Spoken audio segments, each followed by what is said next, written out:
Life matters. This is a presidential debate between Donald Trump and Hillary Clinton talking about abortion back and forth. And we find out that God doesn't call babies babies. He calls them nations. Check it out. We have people that are wanting to be the leader of our country.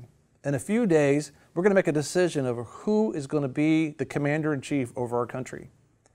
And we got to think about, as Christians, what is our values? What does God tell us in His Word?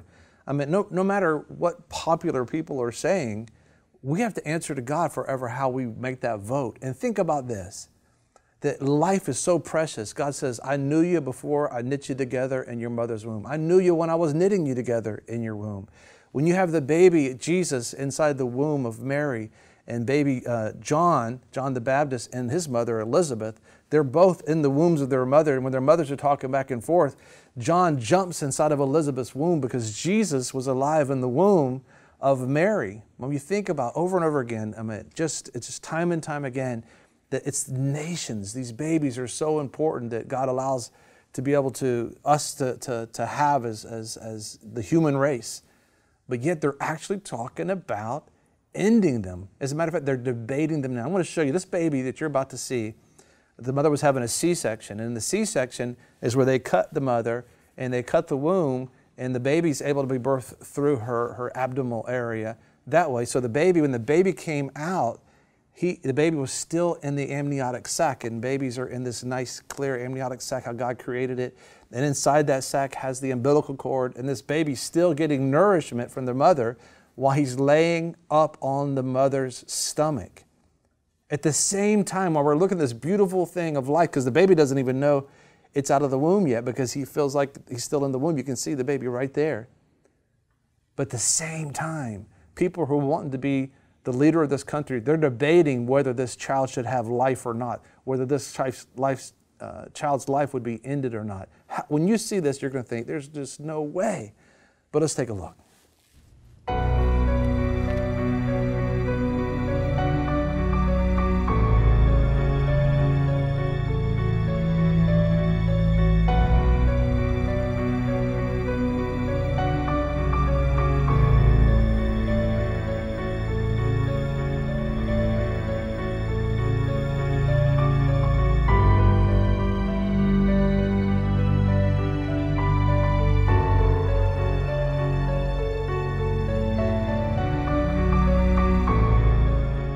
If you go with what Hillary is saying, in the 9th month, you can take the baby and rip the baby out of the womb of the mother just prior to the birth of the baby.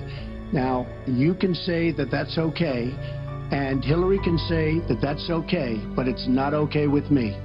Because based on what she's saying and based on where she's going and where she's been, you can take the baby and rip the baby out of the womb in the 9th month.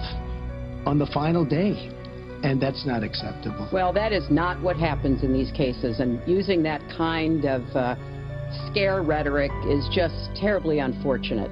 You should meet with some of the women that I've met with, women I've known over the course of my life. This is one of the worst possible choices that any woman and her family has to make. And I do not believe the government should be making it. You know, I've had the great honor of traveling across the world on behalf of our country. I've been to countries where governments either forced women to have abortions like they used to do in China, or forced women to bear children like they used to do in Romania. And I can tell you the government has no business in the decisions that women make with their families in accordance with their faith, with medical advice, and I will stand up for that right.